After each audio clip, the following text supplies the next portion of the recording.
So knowing that you'd rather critique or analyze a story rather than sit down and write it out. Oh, stop right there. Mm-hmm. Okay, go ahead. I don't anymore because I get paid so much more for actually writing. Well, how did that happen? I guess because the things I've been analyzing and thinking about and teaching for 20 years, a lot of them have turned out to actually work, okay? So so it's kind of nice. I've been talking about, the BMOC and, the structural tool and all the core and all this stuff.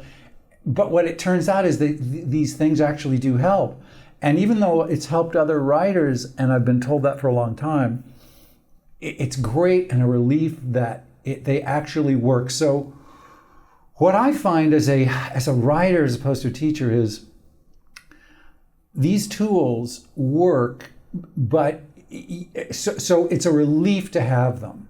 So when I'm stymied or I can't move forward, I go back to my own work. I go back to my own book. I go back to my own lectures and I go, okay, where am I?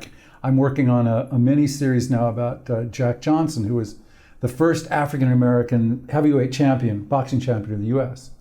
And it's been sold to a production company, but they want changes, and I'm co-writing it with a brilliant guy that I met at a talk I gave. And I often meet people that I collaborate with when I give a talk, and he had this project and it was marvelous.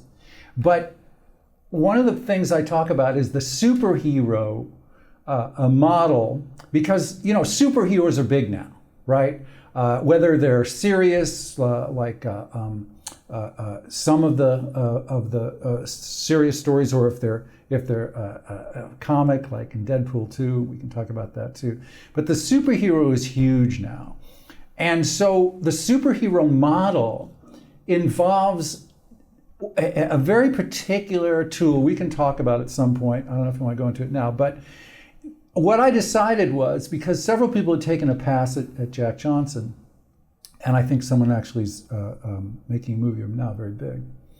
And I don't think I'm giving away anything here, secrets-wise. A superhero, the reason a superhero is fun to watch is not for the same reason most heroes are fun to watch. Most heroes are fun to watch because they're wounded and they've got some big bleeding wound, and we're going to watch them heal it.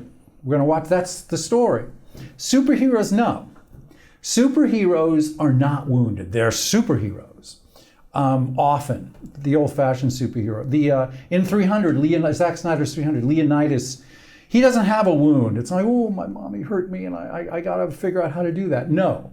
In 300, he's an old-fashioned superhero because the reason we want to watch an old-fashioned superhero is to see if he can lift the bigger weight that the villain's putting on him. At the 4 crucial points of the story, the villain just gets bigger and says, hey, you could lift that 300 pounds, huh? Think of the villain in a superhero as a deranged trainer at Gold's Gym.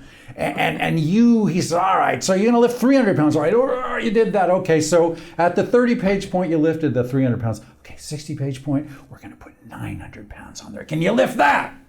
So the superhero, secret of a superhero story, that kind of superhero story, there's several kinds, is that can he lift the bigger weight the villains put on that rack?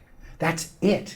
It's not about psychology. It's not about core wounds. So that was our job with Jack Johnson. How can the villain get bigger at the end of each episode? What's the bigger weight they could put on Jack Johnson? Now, instead of spending weeks and months figuring out how is he wounded, how are we going to give him mentors on one side, wounders on the other? No, it's all about how big is that villain? Is that villain getting bigger? Because if the villain's getting bigger, the audience is going to watch. Shakespeare did the same thing, by the way. And I used to direct Shakespeare in New York when I was after school.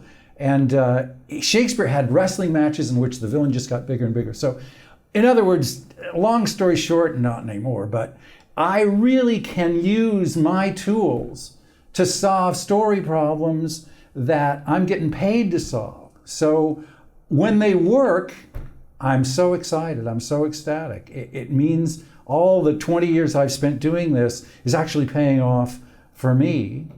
And also, now I have a little bit more credibility and when I teach, right? Because the rap on teachers is, well, you can teach what you can't do, right? Yeah, that's what you're teaching, you're not doing. Okay, I get it. Well, now I'm doing.